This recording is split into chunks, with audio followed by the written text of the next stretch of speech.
What is a tornado warning, and why is it so important to take it seriously? A tornado warning is issued when a tornado has been spotted or detected on radar in your area. It's not just a heads up, it means immediate danger. Here's what you should do. Seek shelter immediately in a basement, storm cellar, or interior room without windows.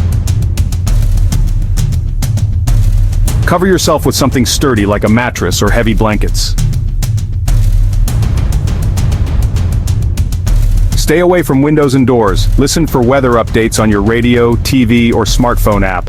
A tornado warning is urgent. Taking the right action can save lives. Always stay alert and be prepared. Subscribe to USA Viral Mirror for new videos every day. Thank you for your support.